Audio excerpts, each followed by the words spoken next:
Everyone, welcome to Priyanka chemistry classes. कैसे हैं आप सब? आई होप आप अच्छे होंगे। जैसा कि हमने लास्ट वीडियो में हेलो एल्केन्स के सारे मेथड्स ऑफ प्रिपरेशन फिनिश किए थे, आज हम हेलो एरीन्स के प्रिपरेशन को पढ़ने वाले हैं कि हम हेलो एरीन्स को किस तरह से प्रिपेयर करेंगे। तो आप हेडिंग लगाएं, methods of preparation of hello arenes. ठीक है, अब हम एरोमेटिक हैलाइड्स का फॉर्मेशन देखेंगे। ठीक है, तो जैसा कि हमने हेलो एल्कीन में अल्कोहल से प्रिपेयर किया था, यानी जनरली जो हेलो एल्केन्स को बनाने के लिए न्यूक्लियोफिलिक सब्स्टिट्यूशन रिएक्शन देखी गई थी, आप यहाँ देखेंगे कि hello arenes nucleophilic substitution show नहीं करते। आप चाहें कि आप फिनॉल से क्या बना लें, कोई हेलो एल्केन हेलो एरीन बना लें, एराइल हैलाइड बना लें, दैट इज नॉट पॉसिबल।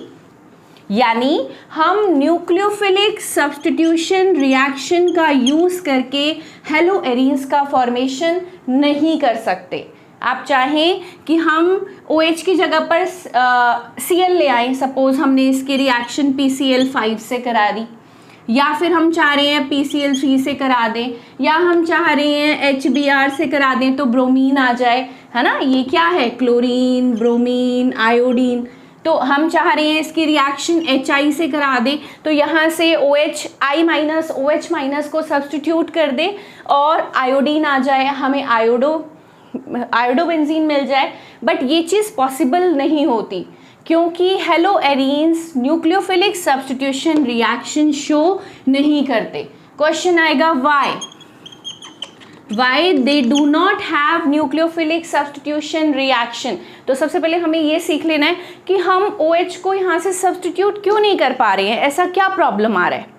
ठीक है, तो इसको समझाएं हम। देखिए, जैसे अगर मैं आपको कंपेयर करके बताऊं कि जब भी CH3CH2OH था, हमने इसके अंदर PCl5 डाला, हमने क्या देखा? क्लोरीन एक न्यूक्लियोफाइल है जिसने OH माइनस को सब्स्टिट्यूट कर दिया था और इजीली क्या बन गया था? क्लोरोईथेन। इतना बात समझ आया था। लेकिन अब अगर मैं यहाँ पर इसकी जगह पर फिनॉल ले लूँ और मैं चाहूँ कि Cl माइनस, जो PCl5 में Cl माइनस न्यूक्लियोफाइल है, वो OH माइनस को सब्स्टिट्यूट करें, तो ये रिएक्शन पॉसिबल नहीं है, नो रिएक्शन। ठीक है, ऐसा क्यों हुआ बच्चों? पहला रीज़न ध्यान से देखो, यहाँ पर OH जिस कार्बन से अटैच है उसका जो हाइब्रिडाइजेशन है वो क्या है? sp3। कौन सा हाइब्रिडाइजेशन है? sp3। जबकि यहाँ जो OH जिस कार्बन से अटैच है उसका हाइब्रिडाइजेशन है sp2। क्या हाइब्रिडाइजेशन है? sp2। देखिए यहाँ पर डबल सिंगल का ऑल्टरनेशन है ना, तो इसके चारों तरफ 3 सिग्मा बॉन्ड है, 1 2 3, तो हाइब्रिडाइजेशन है sp2। ठीक है, यहाँ है sp3। s कैरेक्टर किस में ज़्यादा है? s कैरेक्टर का मतलब समझते हो? मान लो टोटल 100 है sp3 में अगर टोटल 100 है और तो जो s कैरेक्टर है वो 25% है और p कैरेक्टर जो है वो 75% है। am I right? अगर मैं sp2 की बात कर रही हूँ तो आप देखो 100 को 3 भागों में बांटना है अब की बार। s कितना है? 33% के आसपास, और ये कितना है? अप्रॉक्सीमेट 66%। तो किस में s कैरेक्टर ज़्यादा है? sp2 में s कैरेक्टर जो है वो ज़्यादा है। ठीक है, जैसे जैसे s कैरेक्टर बढ़ता है, इसमें s कैरेक्टर ज़्यादा है। ठीक है, s कैरेक्टर बढ़ने पर उस कार्बन की इलेक्ट्रोनेगेटिविटी जो है, इलेक्ट्रोनेगेटिविटी वो बढ़ जाती है। क्या हो जाता है? इलेक्ट्रोनेगेटिविटी बढ़ जाती है। s कैरेक्टर बढ़ने पर इलेक्ट्रोनेगेटिविटी इंक्रीज होती है। अब इस कार्बन की इलेक्ट्रोनेगेटिविटी ज़्यादा है। ठीक है, पहले तो क्या हो रहा था? OH इस शेयर्ड पेयर के इलेक्ट्रॉन को लेकर जा रहा था, उसकी जगह पर दूसरा न्यूक्लियोफाइल आ रहा था। लेकिन जब s कैरेक्टर ज़्यादा हो गया तो इलेक्ट्रोनेगेटिविटी ज़्यादा हो गई। अब ये कार्बन इस OH को, ये वाले जो शेयर्ड इलेक्ट्रॉन है वो लेके जाने ही नहीं देगा, न्यूक्लियोफिलिक सब्स्टिट्यूशन पॉसिबल नहीं होगा। s कैरेक्टर बढ़ने पर कार्बन की इलेक्ट्रोनेगेटिविटी बढ़ गई। इलेक्ट्रोनेगेटिविटी बढ़ने से OH का सब्स्टिट्यूशन डिफिकल्ट हो गया। तो पहला रीज़न कि फिनॉल से हम OH को सब्स्टिट्यूट क्यों नहीं कर पा रहे, क्योंकि OH जिस कार्बन से अटैच है उसका हाइब्रिडाइजेशन sp2 है। sp2 में sp3 के कंपैरिजन में s कैरेक्टर ज़्यादा है। s कैरेक्टर ज़्यादा होने से ये कार्बन हाईली इलेक्ट्रोनेगेटिव है, जिसकी वजह से OH का सब्स्टिट्यूशन पॉसिबल नहीं है। पहली बात समझ आ गई। सेकेंड रीज़न, इतना नोट करें, फिर मैं आपको ऊपर सेकेंड रीज़न बताती हूँ कि ये OH को सब्स्टिट्यूट करना पॉसिबल क्यों नहीं हो पा रहा। ठीक है, चलिए फिर हम कंपेयर करेंगे। हेलो एल्केन क्यों परफॉर्म कर पा रहा है, हेलो एरीन क्यों परफॉर्म नहीं कर पा रहा। सेकेंड रीज़न है जैसे ROH है, ROH में अगर हम देखें तो कौन सा आयन है, एल्कोक्साइड आयन। अगर मैं इसमें से H निकाल दूं तो आयन कौन सा है, एल्कोक्साइड आयन। जबकि अगर मैं फिनॉल की बात करूं तो फिनॉल में कौन सा आयन है, फिनॉक्साइड आयन। इसको क्या बोलते हैं बच्चों, फिनॉक्साइड आयन, फिनॉक्साइड आयन। और अल्कोहल में कौन सा है, एल्कोक्साइड आयन, एल्कोक्साइड आयन। ठीक है, अब फिनॉक्साइड आयन को देखो। फिनॉक्साइड आयन जो है इसमें 1 2 3 4 5 6 रेजोनेंस में पार्टिसिपेट कर रहा है।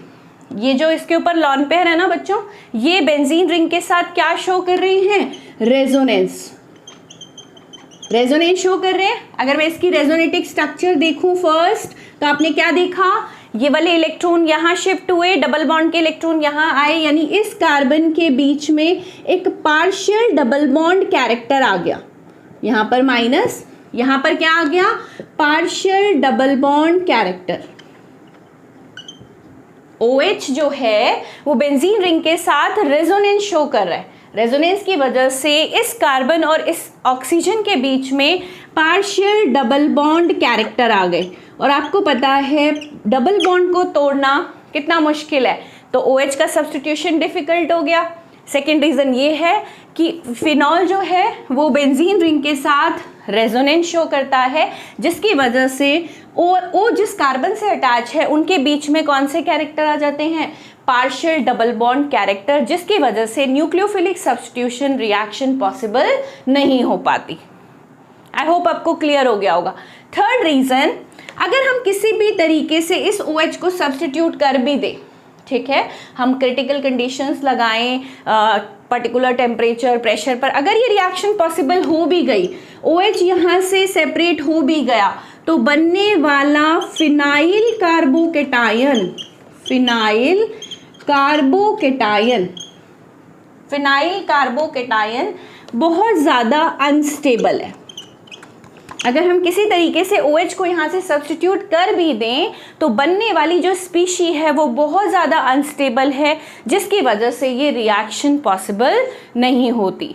तो हेलो एरीन्स को हम न्यूक्लियोफिलिक सब्स्टिट्यूशन रिएक्शन से तो नहीं बना सकते। आपको क्वेश्चन आएगा कि why chlorobenzene is not produced by the reaction of phenol. ठीक है, फिनॉल की रिएक्शन से हम क्यों नहीं बना पा रहे हैं, क्योंकि हम OH को यहाँ से अलग ही नहीं कर पा रहे हैं। उसके तीन रीज़न हैं। OH जिस कार्बन से अटैच है वो sp2 हाइब्रिडाइज्ड है, S कैरेक्टर ज़्यादा है, S कैरेक्टर ज़्यादा होने की वजह से इलेक्ट्रोनेगेटिविटी उस कार्बन की ज़्यादा है, तो न्यूक्लियोफिलिक सब्स्टिट्यूशन पॉसिबल नहीं होता। सेकेंड रीज़न, OH बेंजीन के साथ रेजोनेंस में पार्टिसिपेट करता है, जिसकी वजह से कार्बन और ऑक्सीजन के बीच में पार्शियल डबल बॉन्ड कैरेक्टर आ जाते हैं, तो न्यूक्लियोफिलिक सब्स्टिट्यूशन पॉसिबल नहीं होता। थर्ड, फिनाइल कार्बोकेटायन का फॉर्मेशन भी न्यूक्लियोफिलिक सब्स्टिट्यूशन को नहीं होने देता, क्योंकि फिनाइल कार्बोकेटायन बहुत ही अनस्टेबल स्पीशी है। क्लियर हो गई बात। तो बनाई किससे, अब उस पे आते हैं। एक तो ये क्वेश्चन आ गया कि हम इससे क्यों नहीं बना पा रहे हैं, राइट। तो अब हम पढ़ते हैं कि हम किससे बनाएं। ठीक है, चलो इतना नोट करो, क्योंकि यहाँ क्वेश्चन बनता था, इसलिए मैंने आपको ये चीज़ें एक्सप्लेन की हैं।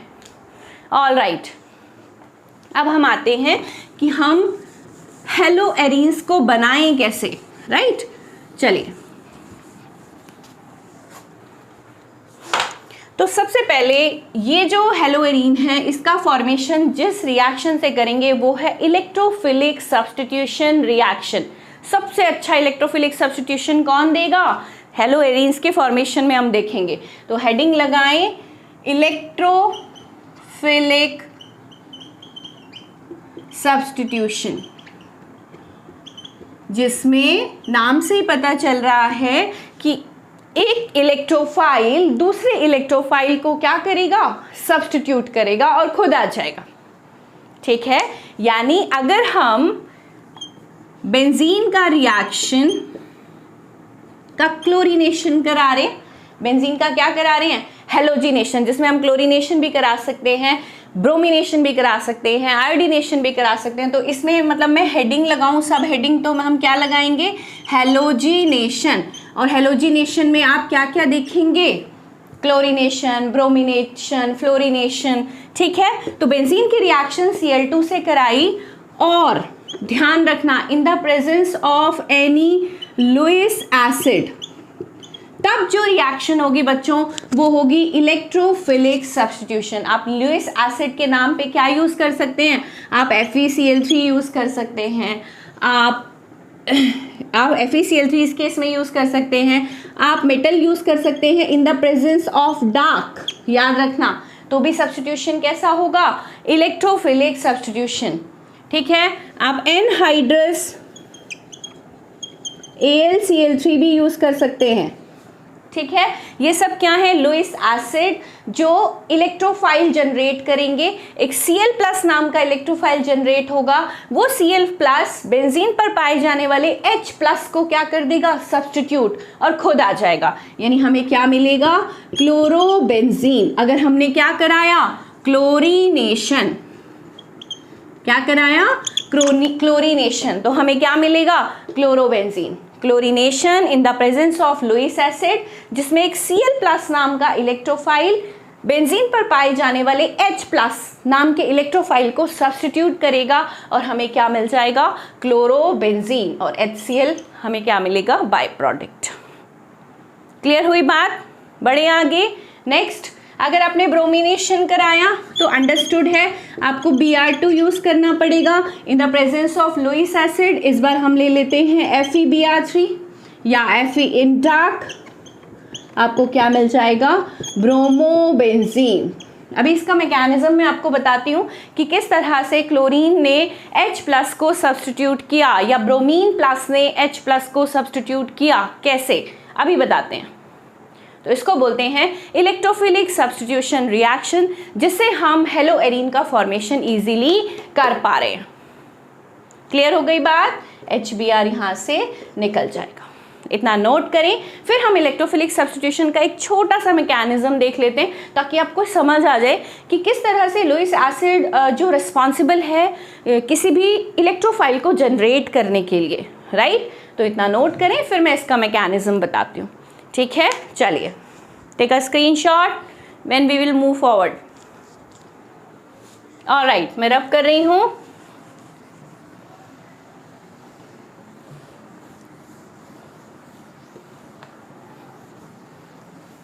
चलो हेडिंग लगाओ, mechanism of electrophilic substitution, mechanism of electrophilic substitution reaction, मैंने शॉर्ट में लिख दिया ESR।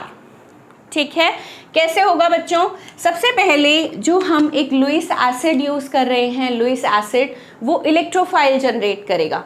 जैसे आपने Cl2 की रिएक्शन किसके प्रेजेंस में कराई थी, एनहाइड्रस AlCl3। तो AlCl3 क्या है, एक लुईस एसिड है। ये क्या करता है, लुईस एसिड इलेक्ट्रॉन को, लॉन पेयर ऑफ इलेक्ट्रॉन को एक्सेप्ट करते हैं। क्या करते हैं, एक्सेप्ट। अब Cl2 में देखो शेयर्ड पेयर के इलेक्ट्रॉन बीच में है, तो ये क्या करेगा, लुईस एसिड एक Cl को लेकर जाएगा, और ये जो Cl है ये दोनों इलेक्ट्रॉन लेके इसके साथ चला गया AlCl3 के साथ, क्योंकि AlCl3 lone pair of electron क्या करता है, एक्सेप्ट करता है। जब ये वाला Cl इसके साथ चला गया या ये वाला चला गया, कोई भी एक, तो क्या बना देगा, AlCl4- इलेक्ट्रॉन लेके चला गया, तो दूसरे वाले Cl पर इलेक्ट्रॉन की कमी हो गई, और क्या बन गया वो, Cl+, that is electrophile. First step में तो ये हो गया generation of electrophile. Electrophile generate हुआ किसकी प्रेजेंस में, किसी लुईस एसिड की प्रेजेंस में। AlCl4 बाहर हुआ माइनस, और Cl+ नाम का इलेक्ट्रोफाइल हमें यहाँ पर मिल गया। अब ये Cl+ सेकेंड स्टेप में बेंजीन पर अटैक करेगा, ठीक है। बेंजीन पर ये Cl+ कहाँ अटैक करेगा? जहाँ पर इलेक्ट्रॉन ज़्यादा होंगे। सपोज ये वाले इलेक्ट्रॉन जो हैं मुझे यहाँ भेजने पड़ेंगे, तभी तो यहाँ इलेक्ट्रॉन ज़्यादा होंगे, तो ये Cl यहाँ अटैक करेगा, ठीक है। आपको पता है यहाँ H तो पहले ही है, हर जगह पर H तो पहले ही है, H H H H H H benzene में। यहाँ पर कौन आ गया? Cl। और यहाँ पर हो गई इलेक्ट्रॉन की कमी, क्योंकि ये इलेक्ट्रॉन चले गए यहाँ इस पोजीशन पर, Cl ने यहाँ पर अटैक कर दिया, ठीक है। Cl यहाँ आ गया और ये हमें क्या मिल गया? एक कार्बोकैटायन, एरिनियम आयन। क्या मिल गया? कार्बोकैटायन।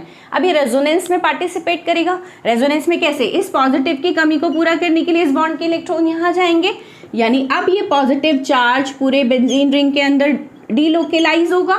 यहाँ प्लस आ गया। ये सारी मैं क्या बना रही हूँ? रेजोनेटिक स्ट्रक्चर, ठीक है। यहाँ डबल बॉन्ड आ गया। अब ये वाले इलेक्ट्रॉन की कमी को पूरा करने के लिए ये वाले डबल बॉन्ड के इलेक्ट्रॉन इस साइड आएंगे, एक और रेजोनेटिक स्ट्रक्चर बनेगा। तो यहाँ मैं आपको क्या दिखा रही हूँ? रेजोनेंस, HCl, ठीक है। यहाँ डबल बॉन्ड, यहाँ डबल बॉन्ड, ठीक है। अल्टीमेटली क्या होगा? ध्यान से देखो, इस प्लस की कमी को पूरा करने के लिए ये हाइड्रोजन जो है वो अपने इलेक्ट्रॉन यहाँ देगा और ये हाइड्रोजन यहाँ से अलग हो जाएगा, अलग हो गया। अल्टीमेटली हमें क्या मिला? देखो, bond single double Cl, chlorobenzene मिल गया, क्लोरोबेंजीन मिल गया। ये H जो प्लस है वो अलग हो गया, यहाँ से H+ क्या हो गया? अलग हो गया, -H+ दिखा दिया मैंने। अब ये H+ इस AlCl4- के साथ रिएक्ट करेगा। ध्यान से देखो, ये जो रिएक्शन है इसमें मैंने आपको यहाँ पर क्या दिखाया है? रेजोनेंस। रेजोनेंस की वजह से ये स्ट्रक्चर बहुत ही ज़्यादा कैसी है? स्टेबल, जो रिस्पॉन्सिबल है क्लोरोबेंजीन बनाने के लिए। थर्ड स्टेप में क्या होगा? यहाँ दिखाऊं, स्टेप 3। ये जो AlCl4- है, ये जो H+ यहाँ से अलग हुआ है, ये H+ इसके Cl को लेगा, HCl बनेगा और जो हमने AlCl3 यूज़ किया था वो हमें दोबारा से मिल जाएगा, ठीक है। फर्स्ट स्टेप में कार्बोकैटायन का फॉर्मेशन हुआ, सॉरी इलेक्ट्रोफाइल का फॉर्मेशन हुआ। इलेक्ट्रोफाइल ने अटैक किया बेंजीन रिंग के ऊपर, अल्टीमेटली H यहाँ से अलग हुआ और H ने Cl- के साथ रिएक्ट करके HCl बनाया और जो हमने AlCl3 पहले यूज़ किया था वो हमें थर्ड स्टेप में मिल गया। तो इस तरह से Cl+ नाम के इलेक्ट्रोफाइल ने, Cl+ जो है इलेक्ट्रोफाइल ने बेंजीन पर पाए जाने वाले H+ को सब्स्टिट्यूट कर दिया। That's why this reaction is called electrophilic substitution reaction. Clear बात? ब्रोमिनेशन करा रहे थे तो Br2 in the presence of FeBr3, तो FeBr3 एक Br को ले जाएगा, Br+ नाम का इलेक्ट्रोफाइल बन जाएगा, वो बेंजीन रिंग पर अटैक करेगा, ब्रोमोबेंजीन बन जाएगा। तो दिस इज ESR, ठीक है। तो इस वीडियो में हमने एक मैकेनिज्म और एक रिएक्शन से बनाना सीखा, क्या?